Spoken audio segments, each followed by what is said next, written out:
Boa noite a todos.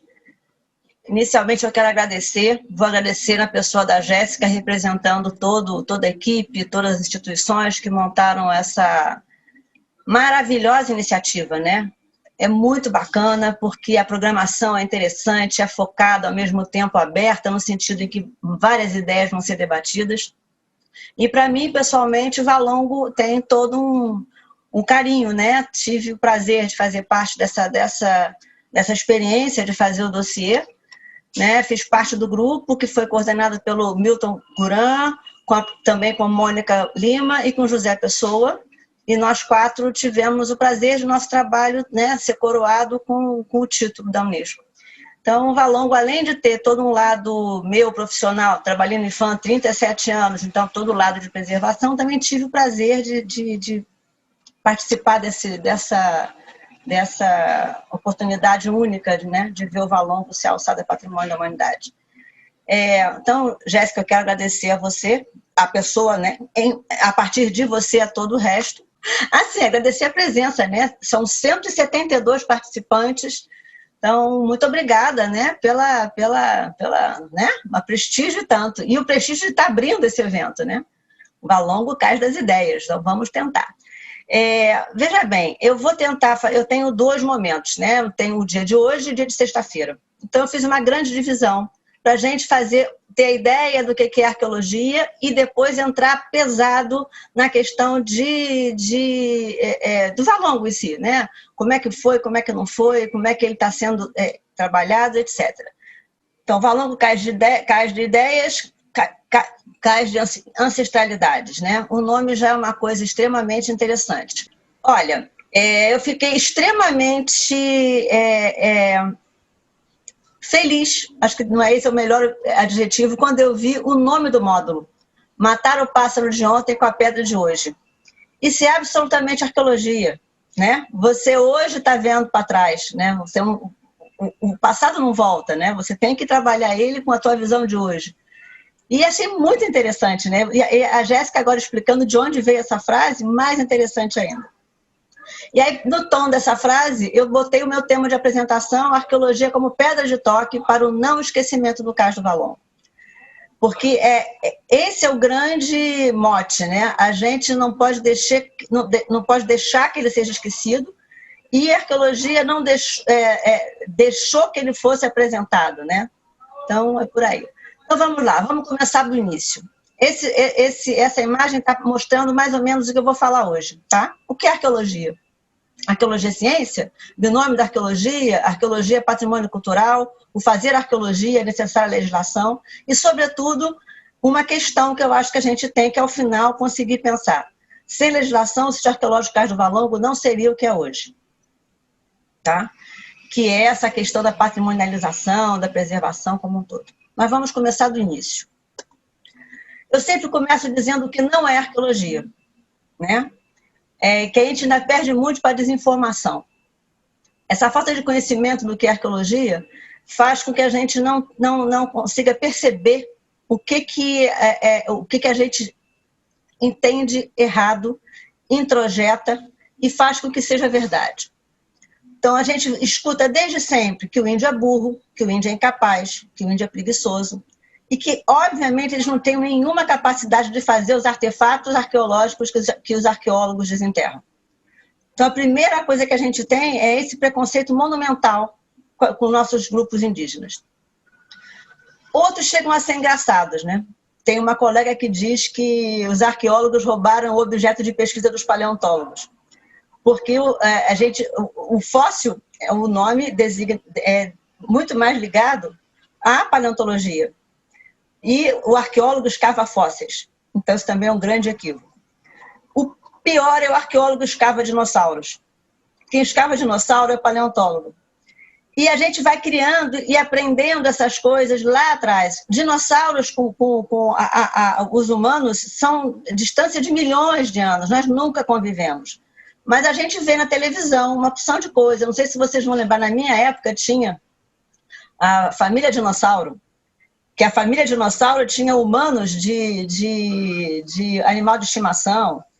E por aí vai, tem vários exemplos. Então não fiquem envergonhados de descobrir que vocês acreditaram a vida inteira não é verdade. Porque a mídia te passa isso 24 horas por dia. E não há esse interesse de desmistificar, né? Porque é muito mais romântico. Então, por exemplo, o arqueólogo é o Indiana Jones. Adoro Indiana, acho lindo, tem quase tudo dele, mas o Indiana Jones mata as pessoas. No primeiro filme ele saca o revólver e pá, mata o cara. O arqueólogo não faz isso. O Indiana Jones rouba peças. Né? O Indiana Jones não tem, rouba peças e bota no museu, em suma. Mas, por outro lado, ele vai e dá uma publicidade para a arqueologia enorme. Mas tem sempre esses dois lados, né? E a caça ao tesouro, acho que é a pior coisa do mundo. A gente vê sempre o arqueólogo como aquele cara que vai caçar, vai roubar, vai brigar, aí tem que dar tiro, dar facada para poder conseguir andar. Ou então as mulheres são belíssimas, com corpos esculturais, roupas, né, de couro preto, Angelina Jolie naquele filme, Tomb Raider. Em suma, você tem toda uma mística de arqueologia que te tira Te tira não, porque você nem aprendeu. É nesse ponto que eu quero chegar. Você não aprende na escola, nos momentos que deveria aprender, várias coisas. Sobretudo, informações advindas da arqueologia, que seriam, não, os índios não são preguiçosos, os índios não são burros, os índios não são incapazes, eles sim fizeram aquilo que todo mundo vê, aquilo não foi extraterrestre, não é tão bonito assim que não pode ter sido feito pelos índios brasileiros. Eles não têm construções que nem Machu Picchu, não tem construções, né, grandes. Não tem, porque a cultura deles não quis fazer isso. Essa discussão não é para diminuir nem a arqueologia, nem as populações indígenas. Então, esses equívocos derivam numa falta de noção de pertencimento muito grande. Tem partes muito engraçadas, a gente brinca, sempre leva a isso, mas é muito difícil. E isso vai se refletir, eu vou sempre na minha fala tentar remeter ao Valongo. Né? Um grande exemplo dessa falta de conhecimento é que as pessoas não conseguem juntar o valor do Valongo e o espaço físico Valongo. Né? Há um desrespeito muito grande ainda por aquele espaço. Por N motivos que nós vamos discutir lá atrás. Mas se as pessoas conseguissem entender o que é um sítio arqueológico, o privilégio de ter um sítio arqueológico no centro da cidade, naquele espaço maravilhoso, com uma conservação bem interessante, a visão seria outra. As pessoas não jogariam lixo lá dentro. Não é a falta de placa que faz com que você tenha uma relação tão danosa com o sítio. Né? Então, dito isso, não fiquem envergonhados de achar que vocês sabiam direitinho o que era arqueologia. Geralmente a gente não sabe o que é arqueologia e a culpa não é nossa. A culpa é desinformação mesmo, que é a falta dessa educação básica de introjetar vários assuntos, neles incluídos a arqueologia. E eu vou sempre permear a arqueologia dentro do patrimônio cultural brasileiro. Porque a arqueologia, obviamente, é uma ciência que pesquisa e desvela várias realidades, em suma, mas ela, sobretudo, faz parte do patrimônio cultural brasileiro porque ela fornece dados dessa grande história que acontece, né, nesse nosso território hoje considerado Brasil. Então, pela Constituição Federal, o patrimônio cultural brasileiro é formado pelo conjunto de bens de natureza material e imaterial, portadores de referência à identidade, à ação e à memória dos diferentes grupos formadores da sociedade brasileira. O patrimônio arqueológico se inclui na categoria de bens materiais. Na razão desse reconhecimento, cabe ao Ministério da Cultura, que desculpa, eu não atualizei, agora é o Ministério do Turismo, promover a proteção legal do patrimônio cultural brasileiro através do IPHAN, Instituto Brasileiro do Patrimônio Histórico e Artístico Nacional, órgão responsável pela proteção e gerenciamento dos bens arqueológicos. Eu sempre destaco isso porque eu quero que vocês sempre lembrem daquela primeira pergunta que eu coloquei no primeiro slide. Né? O que seria do Valongo sem essa preservação oficial? O que é o patrimônio arqueológico? Esse protegido, né, pela legislação, pelo poder público. São os sítios arqueológicos, ou seja, os locais onde existem vestígios materiais, testemunhos de uma ocupação humana, e os materiais móveis ou imóveis existentes no seu interior ou contexto. Artefatos, pinturas, gravuras e as estruturas. São, em resumo, as coleções de vestígios móveis e imóveis, descobertos ou não a partir de pesquisas científicas. Estes vestígios são portadores de informações que permitem ao arqueólogo conhecer a sociedade ao qual está associado. Mas mais do que isso, O que também é patrimônio arqueológico, a partir do momento que o sítio arqueológico é pesquisado, é o material produzido, escrito sobre ele, o projeto e os relatórios. E todos os materiais deste primeiro momento de pesquisa, inventário de coleção, etc. Por quê? Porque você, a partir da pesquisa, você desmonta o sítio. Ele passa a existir, basicamente, na documentação da pesquisa. Então, essa documentação também é protegida, porque o sítio deixa de existir fisicamente, mas ele passa a existir ou em papel, ou em mídia, em suma. Então, essa organização, essa gestão do bem arqueológico, quem faz é o IPHAN, e todos nós temos que obedecer. Porque o patrimônio arqueológico, ele é finito. Ele não é igual a um bem que você restaura. Não tem como. Perdeu. E, voltando aqui, as estruturas, muita gente me pergunta, nossa, mas o Valongo, ele é um sítio ou os pedacinhos de coisas que saíram dele? Não, ele em si é um grande artefato. Ele é uma estrutura. Então, ele e o brinco que saiu de lá, ambos têm o mesmo valor. Eles são materiais arqueológicos, só que ele é um grande material. Inclusive, na arqueologia, a gente pode ter uma corrente que chama de super artefato.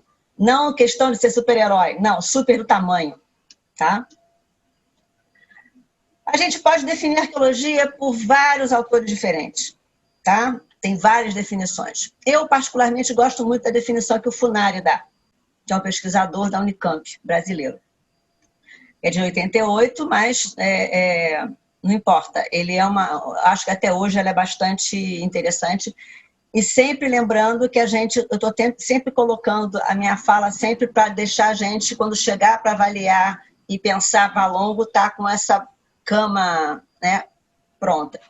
Então, o que ele fala? Definição de arqueologia. A arqueologia estuda os sistemas socioculturais, sua estrutura, funcionamento e transformações com o decorrer do tempo, a partir da totalidade material transformada e consumida pela sociedade. Totalidade material, entra aí a questão dos super artefatos e dos pequenos artefatos. Tá? Vai tudo. Transformada e consumida. Você tem também... O artefato, a gente sempre tem a ideia de que ele foi feito, né? Mas você pode pegar uma coisa e atribuir um valor a ela. Vamos voltar na pré-história, que os exemplos são mais práticos. Uma pedra que você bateu, você não literalmente chegou a fazer algum trabalho mais de lascamento. Ela também é um artefato. Tá? Como você atribui valor simbólico a outras coisas, também aquilo, além do artefato com a sua função primeira, você tem as outras funções dele mais abstratas. Então, essa questão da transformada e consumida. E o objeto da arqueologia? A arqueologia estuda diretamente a totalidade material apropriada pela sociedade humana como parte de uma cultura total, material e imaterial, sem limitações de caráter cronológico. Isso é o escopo que estabelece, que deixa claro que a arqueologia é uma ciência. Ela tem uma definição em um objeto. Acabou aquela história que ela é uma técnica auxiliar da história, isso já, obviamente, há muito tempo. E o passado? Né? O que é o passado? E aí eu coloquei aqui essa escrita porque acho ela bonitinha, né? Engana-se quem pensa que a arqueologia se limita a desvelar a materialidade das coisas ou que magicamente transporta o passado para o presente. Não, o passado passou e não volta mais. A arqueologia interpreta, a partir de um olhar atual, o contexto dos vestígios de um passado fragmentado e, consequentemente, sempre incompleto. Podemos afirmar, portanto, que a arqueologia estuda e constrói uma versão atual da trajetória da humanidade a partir das observações do contexto dos artefatos estudados, desvelando seus aspectos materiais, como também os imateriais. Nunca acreditem quando alguém diz e fala assim, isso é assim. Não é assim. O arqueólogo vai ler e construir uma nova narrativa, tentando se aproximar ao máximo do que se imagina que era o passado. É o presente, é a frase que está lá no módulo, né? É muito aquilo, né? Você, na pedra. Nunca acredite em informações imediatas. Isso é de tanto. Isto é isto. Porque é tão complexo você trabalhar isso que ninguém sério vai afirmar uma coisa assim, um contexto tão delimitado assim de sopapo, como dizem os antigos. Qual é a natureza do material arqueológico? Ele é predominantemente fragmentado, né? Fragmentar. São os cacos. E você vai ter caco a dar com o pé. Cacos cerâmicos, cacos de telha, cacos de prato. É o fragmento. Ele é originário, da sua grande maioria, do ato de descarte, abandono. É o lixo, né? Arqueólogo que trabalha particularmente período histórico vai à procura da lixeira da casa, porque a lixeira tem o âmago da vida, né? Se você pegar hoje o lixo da sua casa, você tira uma característica da sua família. Quais seus hábitos, se você é classe média, baixa ou alta, em suma, seus hábitos, seu gosto, em suma, o lixo é a coisa mais íntima da pessoa, se você parar e pensar, né? Sua vida está ali, né? O seu descarte ele é muito aberto, né? Ali está explicitado. Isso para a arqueologia é cada vez mais difícil, quanto mais para trás você vai, obviamente, porque é tudo fragmentado, incompleto, e você nunca vai, a partir de um artefato, explicá-lo à exaustão. Não existe. Você jamais vai conseguir fazer isso. E o abandono aí, quando se coloca abandono, jogando para o valongo, é muito pior. Porque o valongo não foi abandonado, ele foi enterrado. Ele foi propositalmente tampado, com vários níveis de intenção. Era a intenção para a salubridade da cidade, era a intenção, e era a intenção também de tampar aquela história vergonhosa e criminosa. Então, aí o abandono, eu teria que ter colocado aqui também enterramento, né? Soterramento. Mas como isso não é uma regra, vamos deixar no descarte e abandono, e a gente enquadra o valongo no abandono e também no descarte, né? Peças inteiras e os diferentes graus de fragmentação são potentes indicadores para os arqueólogos. Tem todo um estudo que aterros em área urbana. Eu tive a oportunidade de trabalhar durante 3 a 4 anos no Pelourinho, Salvador, na 7ª etapa da revitalização da área. Escavamos 60 e tantos residências, em suma. E a gente descobriu que a cidade foi transformada através de aterros, né? Uma arqueologia do urbano, depois a gente vai chegar lá. E um dos indicadores que a gente... Porque aterro é aterro mesmo, é fragmentos e fragmentos e fragmentos de telha, de cerâmica superposta. A gente achou até fragmento de cerâmica indígena, pouquíssimos, mas achou. E no momento que esse aterro foi feito, a gente não conseguiu descobrir de onde veio tanta cerâmica. E muito pouca gente trabalhava aterro à época. Então não tinha bibliografia. E um dos indicativos, poucos indicativos que a gente conseguiu ver, é que se o fragmento está muito mais rolado, muito mais desgastado, é porque ele já foi sofreu mais descarte, mais uso em lixo, em área de descarte, do que outros. Então você consegue ter mais ou menos o referencial do quanto que aquilo já está ali atuando como aterro. Em suma, é difícil explicar. Não vamos aprofundar a arqueologia aqui demais, porque senão a gente não acaba hoje. Então, a fragmentação também é um forte indicador nesse sentido, né? Se você começar a olhar especificamente, e as peças inteiras. Peças inteiras significa, por exemplo, que aquele lixo está muito recente. Você joga a sua xícara fora e quebrou a asa. Então, no primeiro momento, você joga a xícara, ela está inteira. Depois que o seu porteiro jogou na lixeira, ela já quebrou no meio. Depois que o lixeiro jogou o saco de lixo do edifício dentro do caminhão do lixo, ela já vai estar mais triturada. Então, essas etapas, né? Então, é interessante você saber se ela está inteira, mais ou menos, ou não. E existe também, o que eu vou mostrar a foto lá no final, que são as grandes urnas funerárias, que é o único urna funerária de ocupação indígena, pré-histórica, pré-colonial, que a gente hoje usa caixão, e tem etnias que enterram seus mortos o corpo mesmo, dentro de grandes urnas, ou então interna no chão e faz o que a gente faz, né, de exumação, enterra o indivíduo na terra e bota num vaso menor, Em suma, esses cemitérios, eles são abandonados, quando, por exemplo, os grupos são nômades. Um exemplo, o grupo muda de lugar, esses índios, e aí o cemitério deles fica. Então, esse é um exemplo em que as peças elas não são fragmentadas, fragmentares, elas foram só descartadas na sua integridade, que são os cemitérios. Você acha grandes urnas inteiras, que é assim, um negócio muito bacana. Períodos da arqueologia no Brasil. Tá? A gente tem que ter sempre em mente que a gente é um país colonizado, né? Que eu acho que é um grande tema que a gente está falando nesse evento aqui, né? Essa questão da descolonização. A gente não pode nunca imaginar que a gente não é colonizado. A nossa história começa com esse grande referencial. Enquanto não tivermos imbuídos dessa situação nossa, a gente não vai andar para frente. Então, por exemplo, a arqueologia, bebendo de uma arqueologia velho mundo, o que é absolutamente normal, a arqueologia no Brasil se desenvolve mais tardiamente, ela vai se desenvolver já na segunda metade do século XX, a partir de duas grandes escolas, uma americana e uma francesa, que vêm para o Brasil formar arqueólogos. Então, nós fomos formados pelo velho mundo, que trabalhava pré-história e arqueologia como coisas distintas.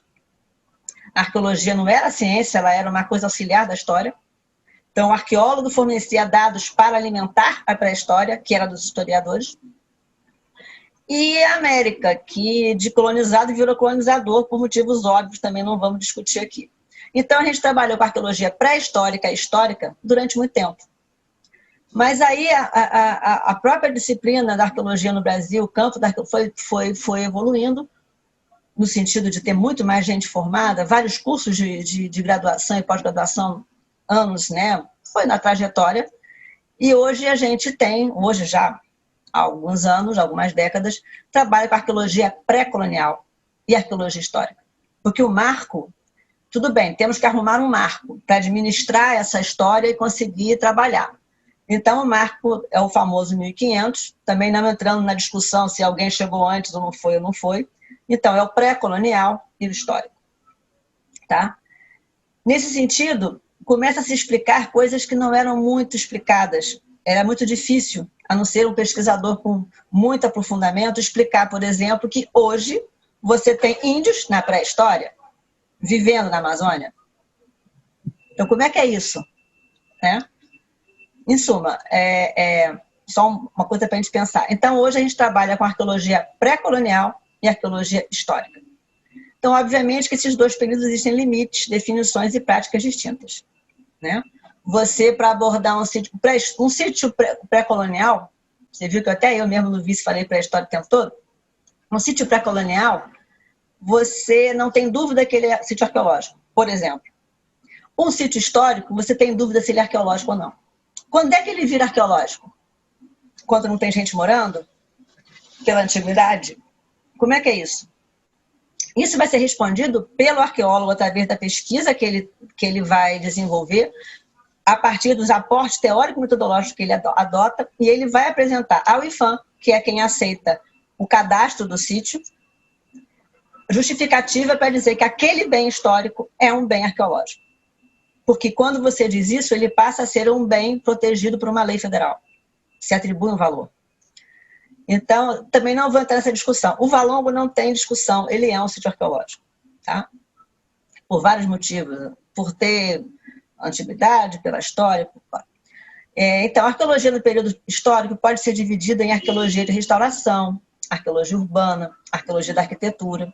E com menor frequência você também escuta arqueologia colonial, do Império, da República. Então tem várias subdivisões, várias arqueologias dentro da arqueologia. Tanto a arqueologia pré-colonial, quanto a arqueologia histórica.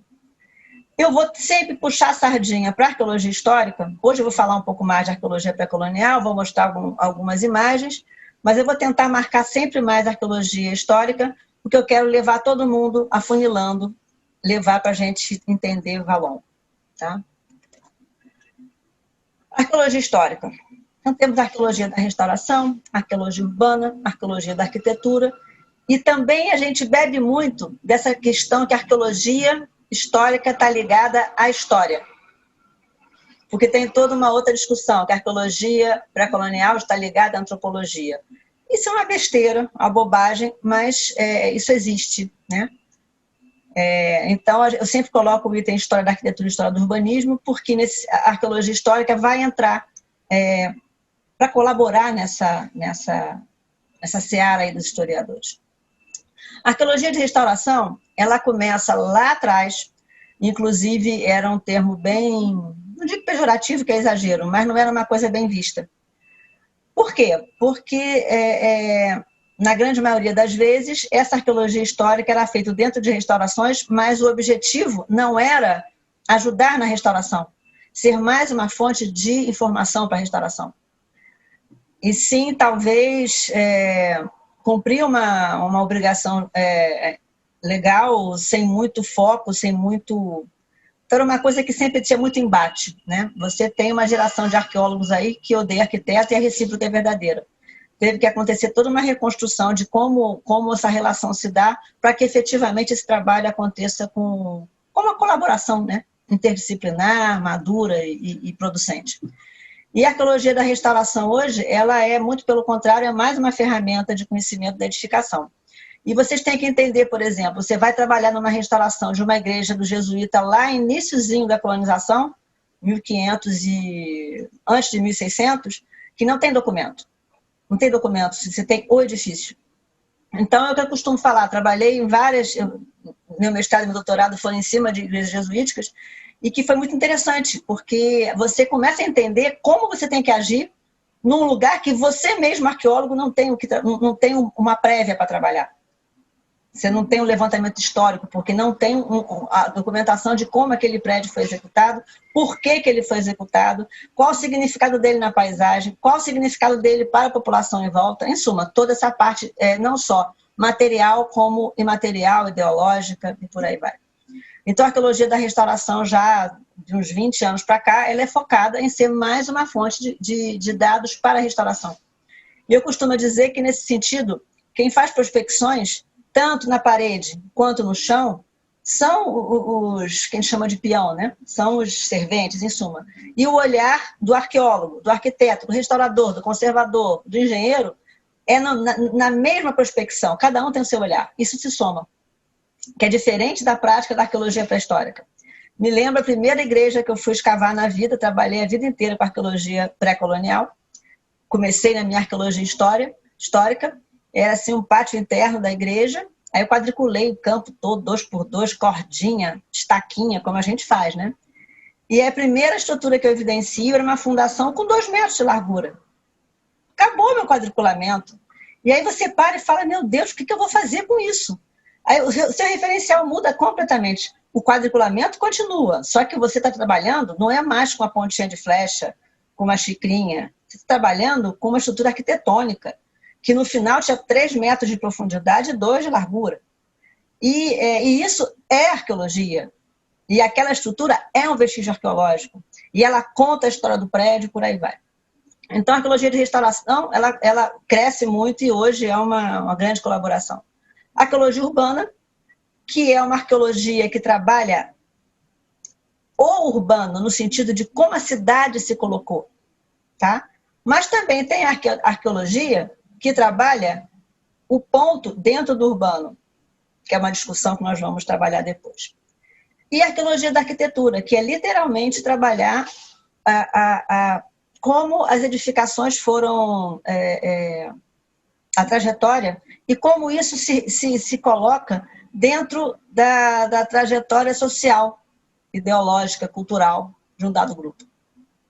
Tá? Tudo isso é muito mais do que eu estou falando, tá, gente? Mas é que a ideia é dar um grande retrato para a gente ver. Um exemplo interessante da questão de você observar as edificações na trajetória do tempo é a gente observar o quarto de empregada. Ele era um quarto grande, num dado momento, e ele na trajetória, na minha vivência, é impressionante. Os quartos de empregada, eles eram quartos que eram utilizados como quartos. As pessoas cabiam dentro do quarto, né? Você podia botar mobília. Hoje é um ovo e nem mais existe Porque essa, né, aí tem vários motivos aí do porquê que essa coisa foi degradando. Hoje, eu acho que, graças a Deus, já começa a ter menos empregada, você tem menos quarto de empregada, mas no caminho foi ficando uma coisa quase inumana, né? Então, essas observações de espaço, de arquitetura, são muito importantes para essa arqueologia histórica. O desafio de olhar o urbano através da arqueologia, né, que é uma coisa que eu quero que fique muito claro para a gente, porque o Valongo vai estar sempre nesse sentido. Tá? Arqueologia do urbano e arqueologia no urbano. O desafio de exercer interdisciplinaridade entre arqueologia, arquitetura e urbanismo. Tá? E a preservação do patrimônio cultural edificado e arqueológico, sua inserção na paisagem, ressignificando o urbano e os que o habitam. Então, quando você faz arqueologia do urbano, a gente vai passar por isso detalhadamente na próxima aula. A gente fez isso no projeto Porto Maravilha. Tá? Eu falo a gente porque, como eu era do IFAM à época, eu, né, dei uma grande... intervir no sentido de como dos projetos, né, analisar, etc. Várias equipes fizeram vários trabalhos na área do Porto Maravilha, porque a ideia era, a partir de arqueologias no urbano, isto é, escava o Pelourinho, ou escava o Valongo, escava onde era o Lazareto, escava pontos que a gente sabia que existiam ali, o potencial elevado de existir vestígio desses bens, era uma arqueologia no urbano. Mas isso somado dá uma arqueologia do urbano. Então, hoje a gente tem um mapa, quando a gente chegar lá no dossiê, na próxima aula, a gente vai ter um mapa que você vê o contexto, por épocas. E isso foi em função de uma perspectiva de abordagem arqueológica que fazia com que você trabalhasse o urbano através de pontos específicos que, somados, contavam a história daquela área. Tá? A Pequena África, ou seja, lá que for o tamanho que a gente chegou. Então, tem essa arqueologia do urbano, arqueologia no urbano. Em Salvador, esse trabalho que eu fiz no Pelourinho, isso ficou muito claro. A gente, a partir da observação de 60 e tantos pontos, edificações que a gente trabalhou, cada uma abordando de um modo diferente, a gente conseguiu entender que a cidade foi criada a partir de vários aterros, que era uma coisa que não estava na história da cidade. Tá? E ali a interdisciplinaridade foi brilhante, a gente teve realmente uma relação extremamente positiva com arquitetos e urbanistas. E a gente somou, historiadores, e somou e fez uma bela descoberta, né? Dessa questão de como que as cidades vão crescendo e essa coisa do bastidor, né? Como é que cresce? Cresce, o cara aterrou, não sei o quê, mas não é isso, é intencional. Né? As pessoas queriam morar ali. Então, essa questão do desafio de trabalhar urbano, artefato arquitetônico, tá? Sempre centrando. O artefato arquitetônico, aí a visão não é uma visão só da arqueologia, é a visão da cultura material, né? Ele é um sistema de símbolos capaz de comunicar funções práticas e simbólicas. Tá? O que é a função prática? É para morar. Simbólico. Aí você tem um mundo de coisa para avaliar. Tem desde você mora num lugar extremamente chique, você mora num lugar extremamente cool, e por aí vai. E aí você vai desdobrando essas funções. O Humberto Eco, ele trabalha com um texto muito interessante, depois se vocês quiserem eu recomendo, que é a função primeira e as funções segundas de cada objeto. Então, a caneta, ela tem a função de escrever, mas ela também tem a função de dizer se ela é muito chique, que você tem dinheiro. São exemplos assim interessantes. Você vê os profissionais liberais, advogados, etc., tem uma relação com caneta muito grande, porque é um artefato que mostra o status e mostra a seriedade e mostra o sucesso, né? A Montblanc, né? Aí você tem o cara que é um bambambam, mas usa Bic. Ele quer passar uma outra mensagem, né? Eu me lembro uma vez, numa aula, muitos anos atrás, que eu dei na Unirio, que eu dei um dos exemplos. Assim, você não vira americano se você usa jeans. Não é assim. O índio não deixa de ser índio se ele bota uma roupa que não é a ritual dele. Né? Você quer que o cara ande todo paramentado? Não é assim. Então, essa questão da cultura material, da primeira função e segunda função, é muito, muito... Quando você se desperta, ela é muito clara, né? E essa edificação ela é produto e produtora de um contexto histórico. O edifício ele vai ser o produto da cabeça do arquiteto que projetou, né? Do contexto que ele vive, da ideologia onde ele vive, e ela vai refletir esse conteúdo, tá? E se você trabalha o artefato arquitetônico, você tem que buscar essa ideologia subjacente, né? O que fez com que aquele prédio tenha sido edificado ali, virado para lá ou para cá, o que aquilo significa. Isso tudo é uma análise que pode e deve ser feita ao valongo, independente da arqueologia. E se a arqueologia bebe disso, melhor ainda, tá? A arqueologia histórica, a arqueologia urbana, etc. Né? Como é que isso se dá? E quando você monta esse contexto, você começa a compreender. E a arqueologia, ela trabalha o contexto. Você não pega uma peça e fica ali horas olhando ela, como se ela fosse um bico da vedete. Ela tem que estar associada a todo um resto para você conseguir, a partir de vários fragmentos, no sentido literal e no sentido figurado, porque a cultura é sempre fragmentar, construir uma interpretação. Né? Você nunca vai construir uma verdade, você constrói uma interpretação. Bom, aqui eu botei o valongo lindo de morrer, porque estava muito árido a nossa conversa. E vocês, pena que não dá para todo mundo falar, mas eu acredito que ninguém tem uma... Ninguém não vamos generalizar que é feio. Mas a imensa maioria das pessoas não sabe o que é valongo aí. Acha que tudo isso é valongo. Mas se você tem uma observação um pouco mais acurada, você consegue ver que há uma distinção, por exemplo, no modelo das pedras. Na pedra mais lisinha, a pedra mais bruta. Esse tipo de análise, ela tem que ser feita... Esquece que a gente sabe que é valongo. Isso são indicativos que você vai tendo no olhar. Não precisa nem escavar. E você vai maturando e você vai chegar a algumas consequências e interpretações. Vamos agora a etapas da pesquisa arqueológica. Todo mundo acha que a arqueologia é só escavar. Não, não é. O escavar é o meio. E, às vezes, a parte quase mais prática. Que dependendo do sítio que você quer escavar e da abordagem teórico-metodológica que você vai adotar, você tem um trabalho pré-campo exaustivo. É exaustivo. Então, o que é o pré-campo? É a formulação do projeto de pesquisa que vem a partir da realização de levantamento documental sobre o sítio, sobre a área, sobre o grupo estudado, sobre o teu objeto. Né? E você não chega e vou escavar um sítio. Não, não é assim. Isso era lá atrás que você tinha que sair, tirar tudo que você tem no sítio, depois levar para o laboratório e inventava uma história. Você escavava um sítio. Não, você tem que ter uma pergunta àquele sítio. Você nunca vai esgotá-lo. Então, você tem que formular uma pergunta embasada em todo um levantamento prévio, abordar aquele sítio com um olhar para responder aquela sua pergunta. E nesse pré-campo é quando você já vai estreitando esse seu universo para conseguir fechar nessa questão. Ou questões. Em suma, você tem que ter um foco. Você não vai lá simplesmente vou coletar tudo e levar para casa.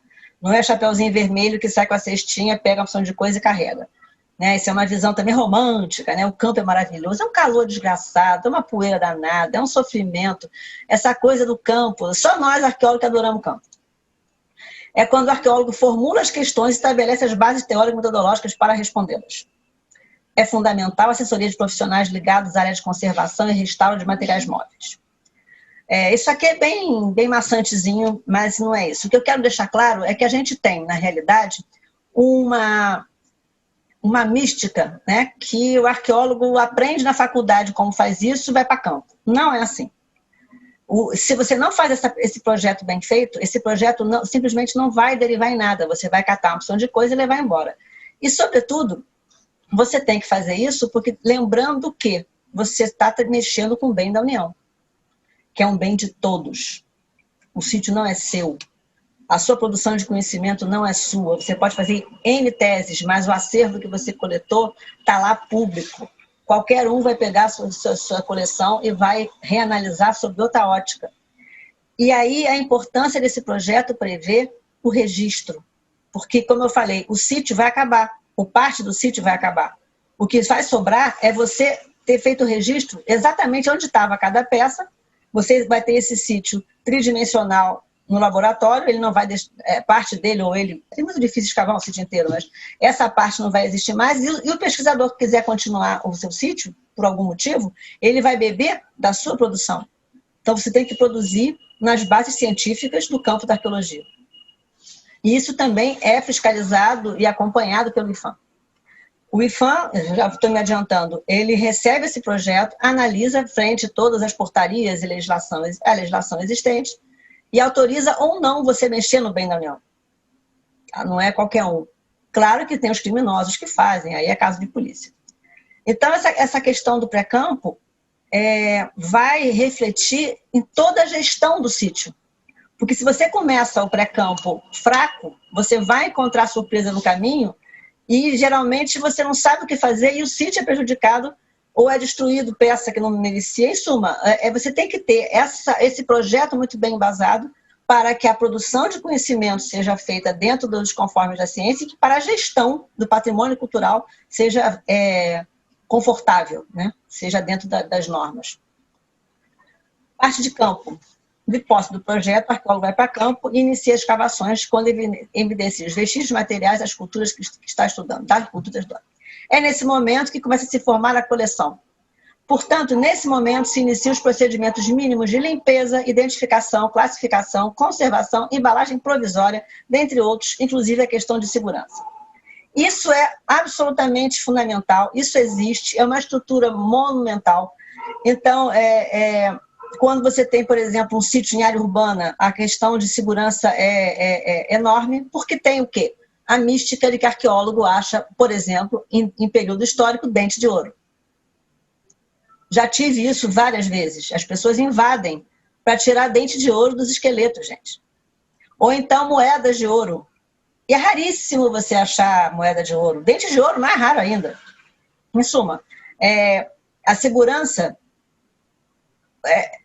Vocês terem noção, teve uns, sei lá, 20 anos atrás, uma experiência extremamente interessante, que foi a Interpol veio para o Brasil e fez um curso sobre tráfico ilícito de material cultural.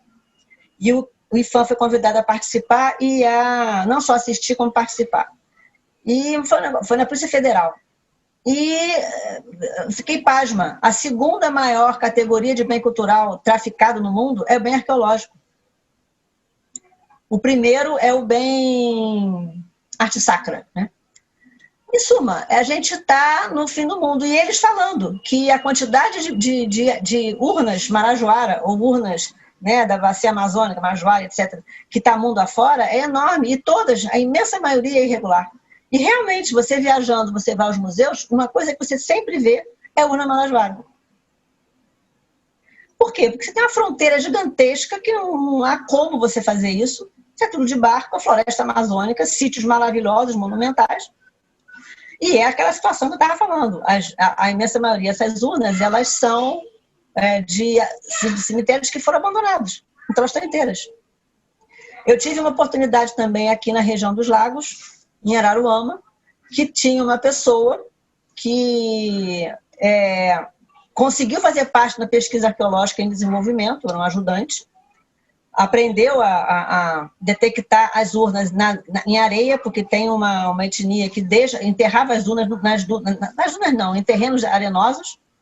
E o que acontece? A pesquisa acaba, os pesquisadores vão embora, essa pessoa continua se apresentando como da equipe e fazia uma técnica lá de enfiava alguma coisa na areia, conseguia detectar a urna, escavava e traficava. Isso assim, na região dos Lagos, gente. Não é na Amazônia, né? Então você tem muita gente má nessa história e o tráfico ilícito está aí rolando. E essa questão desse procedimento mínimo de limpeza, identificação, classificação, conservação, isso é a gestão de coleção. Então, reitero a questão de não só a coleção é fundamental, como a produção escrita sobre ela nessa etapa. É tudo bem da União, tanto quanto a coleção. E o pós-campo, que é a etapa final de laboratório, onde os dados primários são oriundos das etapas anteriores, são analisados, buscando responder às questões formuladas. Você tem que produzir os relatórios parciais e o relatório final, o inventário da coleção, que é o mínimo que se espera dessa etapa. E aí vai para a reserva técnica, em suma. O sítio passa a existir numa instituição de pesquisa, que tem reserva técnica e às vezes tem museu. Então tá, vamos preservar o patrimônio arqueológico? Partindo do pressuposto que a arqueologia estuda a trajetória da humanidade através da cultura material, você tem que levar em conta que é uma diversidade enorme de culturas. E que se reflete, obviamente, nos tipos de sítio e tipos de material. Aquela questão que eu estava colocando, né? Vem a pergunta, por que nos Andes tem construção de alvenaria e aqui não tem? Provavelmente porque lá é mais frio. A discussão vai embora, mas essa diversidade cultural. Mas, às vezes, a produção de artefatos não é tão diferente assim. Então, essas diferenças, essas diversidades, elas têm que ser batidas, porque nem sempre as culturas são muito diferentes. Muito pelo contrário, muitas são muito semelhantes. Independente aparentemente, a produção material pode ser muito semelhante, independente de ser, como um todo, uma cultura muito diversa. Os artefatos têm diferentes formas e funções de uso prático e simbólico. São indicadores da diversidade das culturas e tecnologias, diferenças ambientais, sociais, econômicas, etc. Essas diferenças são características da trajetória cultural e sua observação permite ao arqueólogo interpretar o passado e apresentar a sociedade atual. Tenham sempre em mente que o arqueólogo não conta a história real, ele interpreta. E essa interpretação é uma interpretação dele, a partir do olhar dele para o sítio, a partir da base teórica metodológica e da pergunta que ele fez ao sítio. O que ele vai querer é estar o mais próximo possível da realidade, mas ele não vai chegar nela, necessariamente. Então, esta é uma produção. E ele vai traduzir, vai apresentar à sociedade. Então, como preservar esse tipo de material que tem tanta importância material como importância imaterial, que tem que o valor atribuído pelo arqueólogo vai ser diferente se você... Por exemplo, a Jéssica vai atribuir um valor, eu vou atribuir outro, e outro, e outro, e outro. Como é que você trabalha minimamente para unificar isso e conseguir ter uma gestão em cima disso? Aí vem as leis. As leis não são criadas ao léu, não é assim, vou sentar e fazer uma lei. Em alguns momentos mas a preservação de patrimônio, ela tem legislação específica, e não só para o patrimônio cultural como arqueológico. Mas esses instrumentos legais, eles surgem de grandes discussões que acontecem desde sempre até hoje, motivadas às vezes por um problema iminente que aconteceu. E existem documentos que saem dessas grandes reuniões, grandes congressos, que a gente chama de cartas patrimoniais. São cartas que são assinadas pelos países que fazem parte desses encontros, são documentos extra nacional, é uma coisa que você é signatário ou não. E essas cartas estabelecem conceitos, normas e procedimentos que são planetários, porque a imensa maioria dos países assina, e quem assina se compromete a chegar no seu país e fazer uma lei que cumpra aquilo, obviamente, que é adequada às especificidades da sua cultura. Então, essas cartas patrimoniais são documentos belíssimos, são documentos, assim, tem uns que são poéticos, e são de uma civilidade muito grande, é muito bonito, eu sempre recomendo ler. O IPHAM publicou as cartas patrimoniais, deve estar no site do IPHAM, que uma colega traduziu todas. Tá? Hoje acho que no site da Unesco você vai ter quase todas. E essas cartas patrimoniais, elas se remetem, os apelidos delas são a cidade onde teve o evento, onde aquilo foi construído. E essas cartas patrimoniais, elas dão base, e o Brasil é signatário da imensa maioria delas. O Brasil acho que não foi signatário de uma única, que foi uma carta sobre patrimônio subaquático, que o Brasil achou que perderia sua soberania das águas continentais, em suma. Então, é a única que eu saiba que ele não deixou de assinar. Agora, com esse governo, eu não sei se deixou de assinar alguma. Mas é a partir desta visão planetária que a arqueologia tem que se inserir, que o patrimônio cultural tem que se inserir. Porque um sítiozinho arqueológico aqui não é importante só para o Rio, ou só para o estado do Rio, ou para o Brasil. Ele está dentro de um contexto planetário. E se você não leva isso em conta, você não consegue entender como é que a humanidade se colocou no planeta, que a ideia é que você se explique. Né? A ciência está aí para quê? Para explicar, gente. Então, se você consegue entender que você faz parte dessa aldeia global, não gosto muito disso não, mas você faz parte desse grande contexto, você começa a se inserir, ter o pressentimento. Então, aí eu acho, por exemplo, o Valongo é espetacular, porque ele foi importante para a cidade, importante para o estado, importante para o Brasil, importante para o mundo, literalmente. Então, quando você chega a ter ganhar um título desse, um sítio arqueológico chega a essa importância, é o corolário de uma pesquisa muito bem feita, é o corolário de uma gestão bem feita. Em suma, nós temos aí uma prova de que essa gestão com a visão planetária é boa, tem lucros e né, é bom para todo mundo. Bom, voltando lá, a legislação brasileira não foge desse padrão, o Brasil é signatário dos documentos, ele é pioneiro na legislação de preservação de patrimônio, que é uma das mais completas, isso já há muito tempo é considerado. Então, só para vocês terem noção, não vou falar sobre nada delas, mas os documentos internacionais ou cartas patrimoniais que tratam direta ou indiretamente do patrimônio arqueológico. Eu parei em 99, tá? Obviamente tem mais, mas tem as principais. Então, por exemplo, a de 31, ela subsidiou o Decreto-Lei 25, de 37, que é o de tombamento. A de Nova Delhi, que é de 56, subsidiou a de arqueologia, que é a Lei de Arqueologia. A de Lausanne, de 90, ela subsidiou, ela é sobre arqueologia e empreendimentos de impacto que geram impacto ambiental, que vai subsidiar também como é que a gente trabalha aqui. Então, a gente não fica inventando moda, a gente tem que trabalhar com o patrimônio cultural, pensando que o patrimônio cultural é de todos, no sentido mais amplo possível.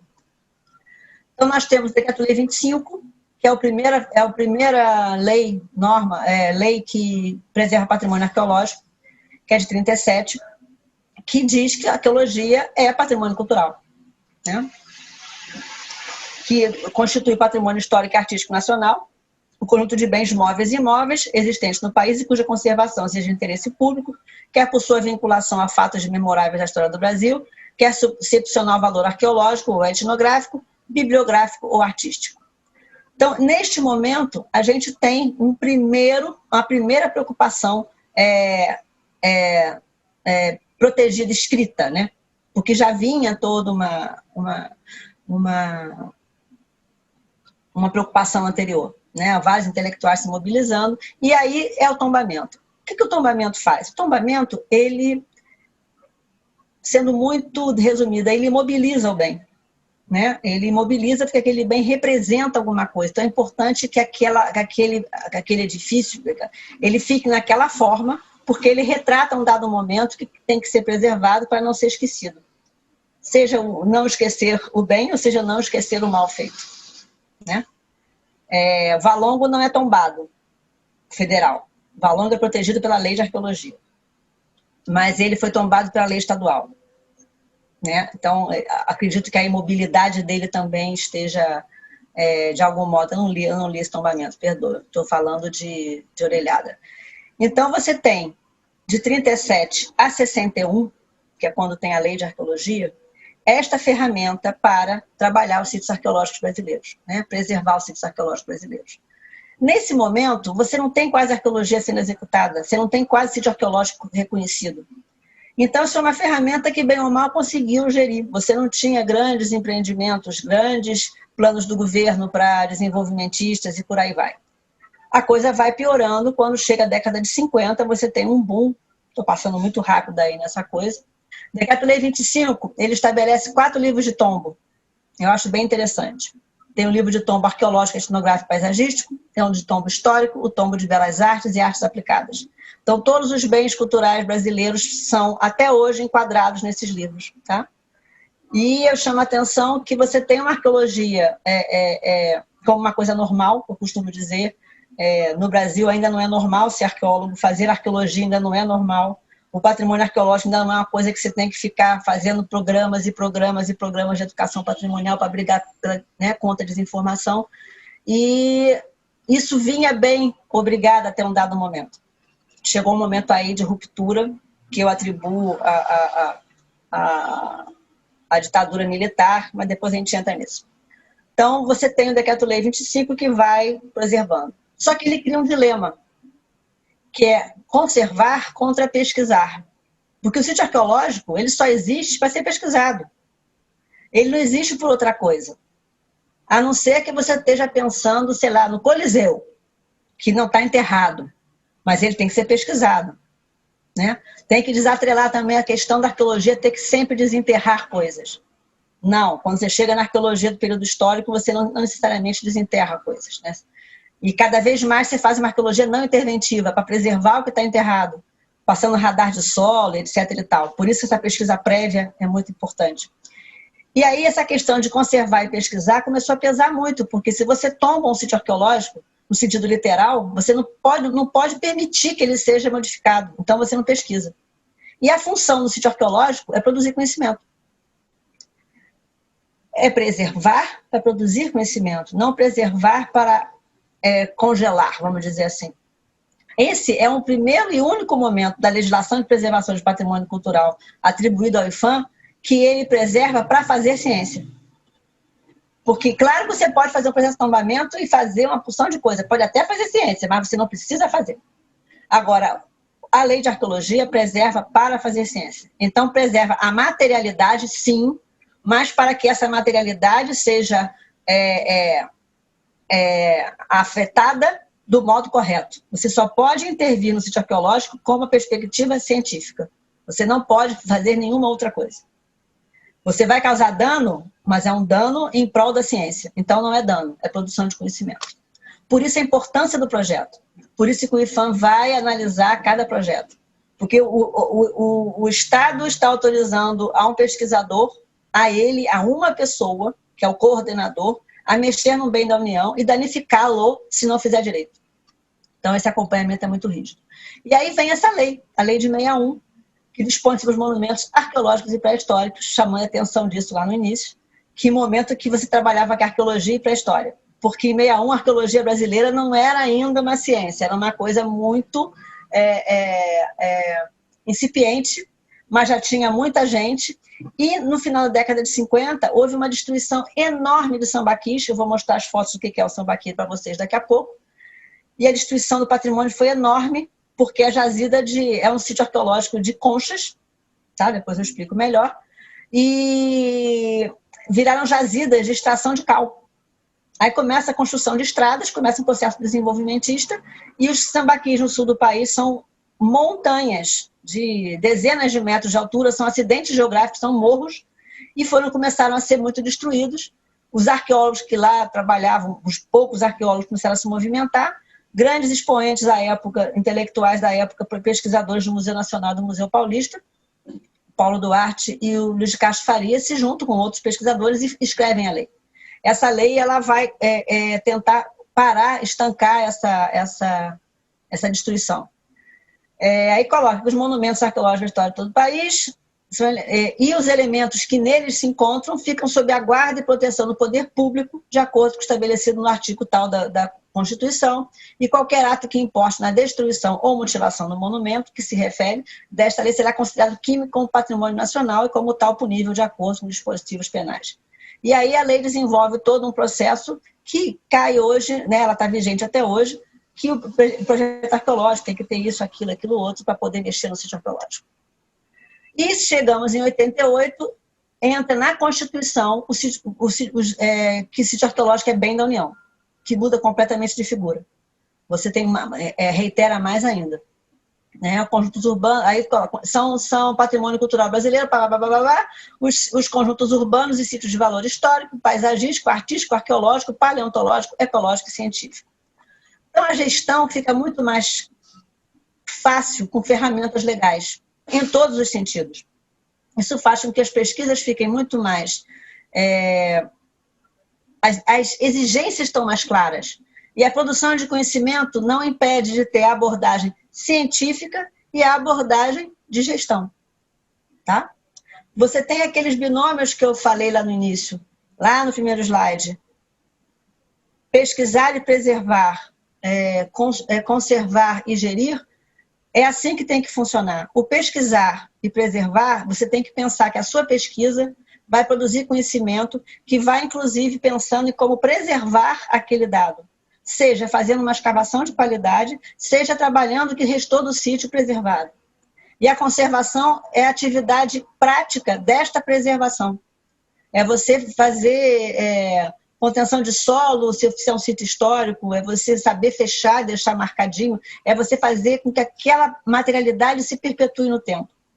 E a gestão é, além disso tudo, a questão legal. Então, desafio da preservação, acho que é bastante colocado. O IPHAN tem por missão promover e coordenar o processo de preservação do patrimônio cultural para fortalecer a identidade, garantir o direito à memória e contribuir para o desenvolvimento socioeconômico do país. Esse é o grande dilema e é isso que a gente tem que pensar um pouco também do que foi o sucesso do Valongo. O Valongo, além de fazer isso tudo, ele também teve uma contribuição do poder público nas 3 esferas muito grande.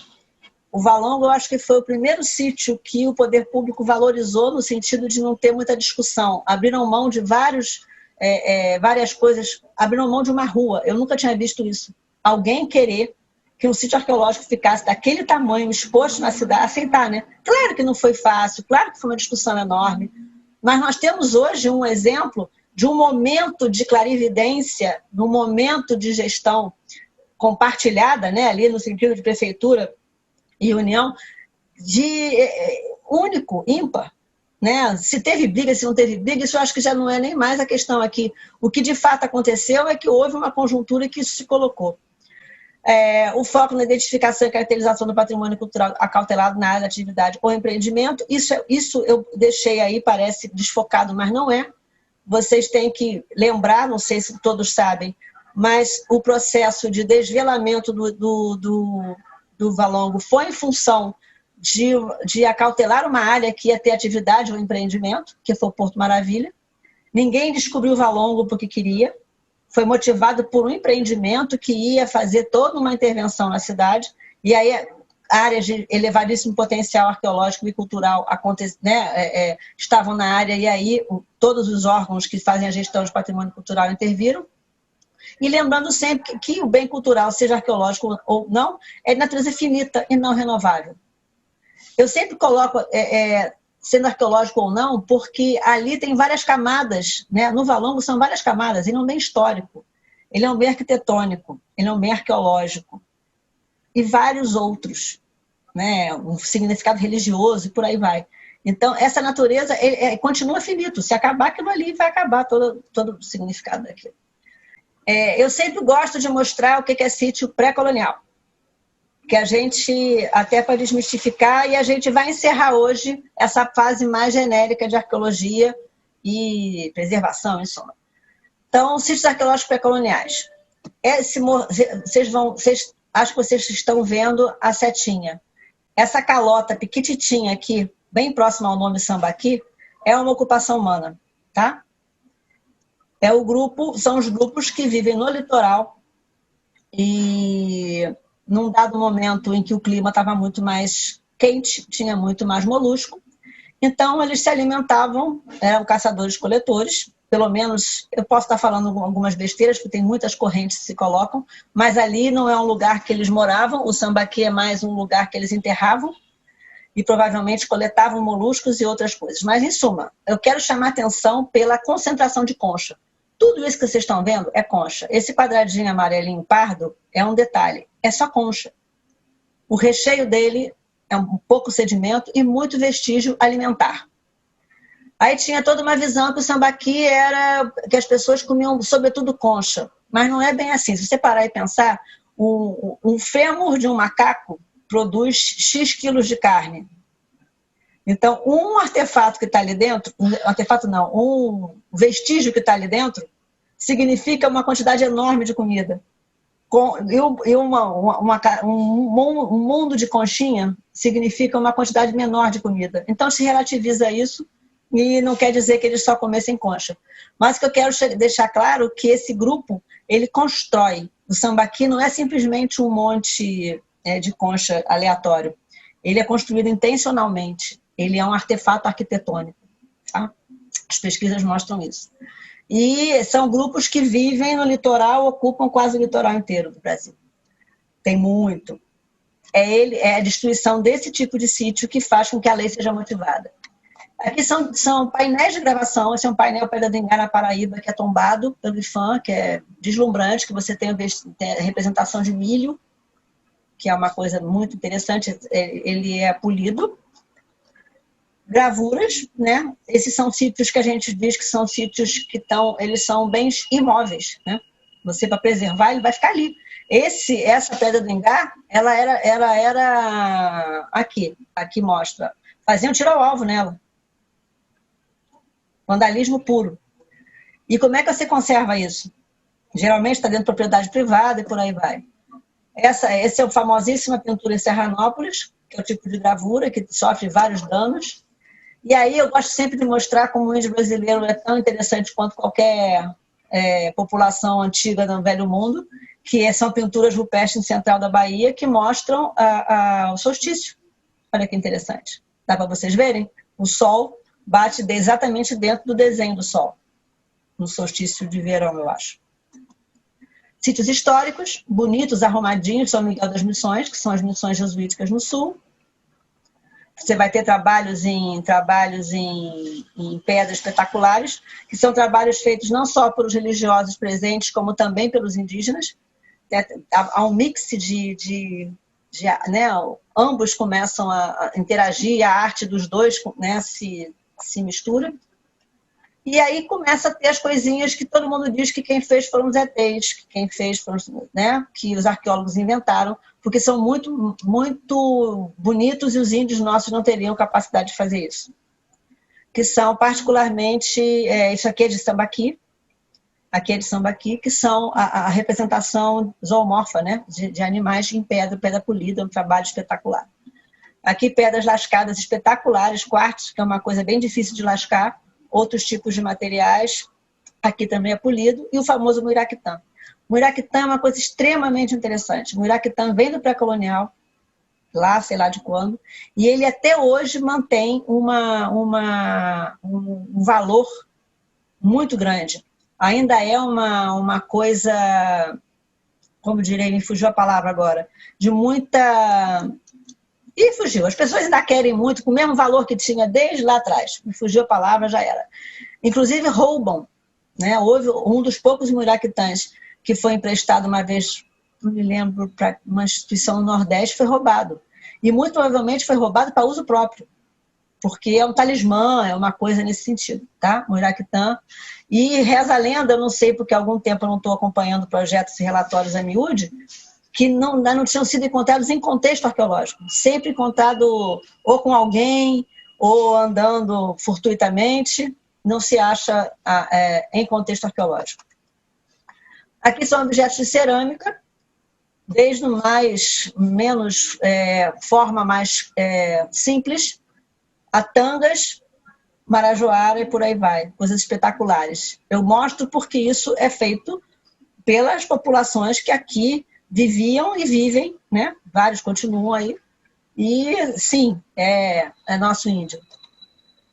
Aqui são os enterramentos que eu falei, aqui é a urna que a pessoa é colocada dentro, né? O corpo, não, ainda com tecido, não, é o nosso caixão. Aqui é o enterramento que seria o secundário, que é o mesmo esquema que a gente faz, a gente pega os nossos queridos e bota na caixinha, e aqui é o enterramento no chão mesmo, né? Que também tem muito. Aqui é sepultamento do período histórico. Isso aqui, essas fotos são pesquisas minhas, e esse esqueleto está de mão dada, gente, é coisa muito, muito estranha. E aí você está no limiar de trabalhar muito próximo da população ao redor, né? E essa igreja, foi uma coisa muito estranha. Essa igreja foi, os jesuítas são expulsos, saem, foi reocupada por outras ordens, que assim foi a história dos jesuítas. E essa área, o pátio central da igreja, o pátio interno, né, da igreja foi ocupado, foi o cemitério da cidade durante alguns anos. Aí quando chega na República, que foi proibido o cemitério, só cemitério público, etc. e tal, dizem para a população, que isso é lá, século XIX, que tiraram os ossos. Só que não tiraram as lápides. Quando eu comecei a trabalhar, estava todo mundo lá enterrado sem identificação. E foi uma complicação, porque tinha gente que lembrava, que achava que lembrava que era o seu parente, e aí você tem que fazer todo um trabalho de educação patrimonial, todo um respeito a cada indivíduo. Foi todo mundo reenterrado, organizado, com missa. Foi uma experiência bem interessante. E esse esqueleto aqui é o esqueleto de um europeu, que foi enterrado no lugar mais simbólico da igreja. Depois a gente começou a fazer todo o histórico. Essa igreja que eu trabalhei, a igreja que foi construída pelo Padre Anchieta, e lá ele foi morrer. E hoje, o Padre Anchieta virou santo, né? E hoje lá é o santuário do Padre Anchieta. E esse indivíduo, o indivíduo masculino, que pela identificação era o que acompanhava o Padre Anchieta e foi enterrado na igreja. O Padre Anchieta não foi enterrado lá porque a igreja não estava pronta ainda. Então a gente desvelou uma coisa para eles muito importante. Os adornos em osso, que são sempre são mais badalados, né? Mas são extremamente bem feitos, delicadíssimos. Os objetos do período histórico, que tem toda uma discussão. Essa louça aqui, tem na casa da minha avó, esse é arqueológico? Ora, essa daqui é velha, é arqueológico? É o que eu falo, é o olhar do arqueólogo. Essa aqui ninguém discute. Ai meu Deus, cadê a setinha? Essa aqui ninguém discute, que é arqueológica. Mas a de cima discute. Aí você tem que fazer toda, claro que não sei o quê, porque você, quando diz que é arqueológico, você tem todo um contexto que vem por trás. Problemas do uso inadequado. Isso aqui é um bando de gente andando em cima do sambaqui. Olha o tamanho do sambaqui, gente. Fazendo turismo. E o turismo é para ver as coisas. Só que o sítio arqueológico não fala sozinho.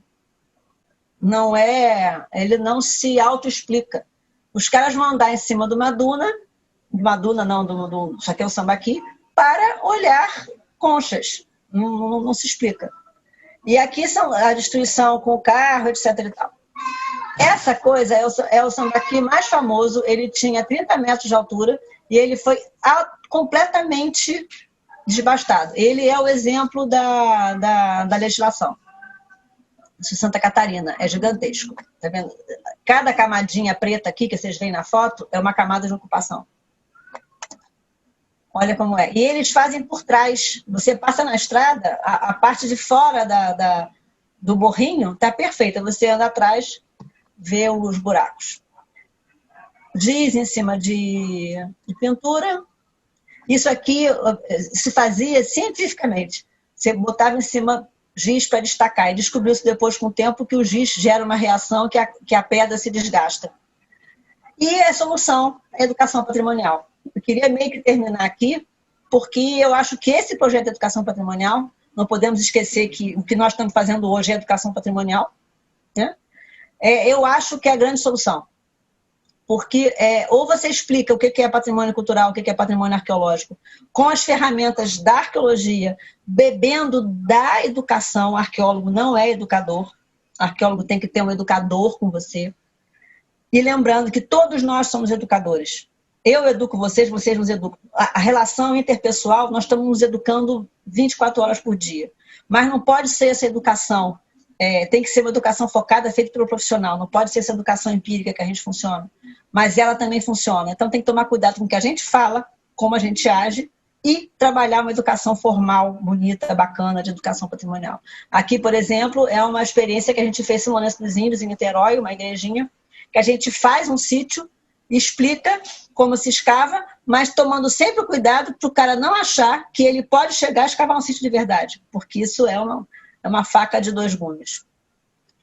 E essa frase, eu acho que é uma frase básica, que o Rodrigo Melo Franco de Andrade fala, que é o primeiro presidente do IPHAM, fica 30 anos sendo presidente, que ele fala que aquilo que se denomina patrimônio histórico e artístico nacional é o documento de identidade da nação brasileira.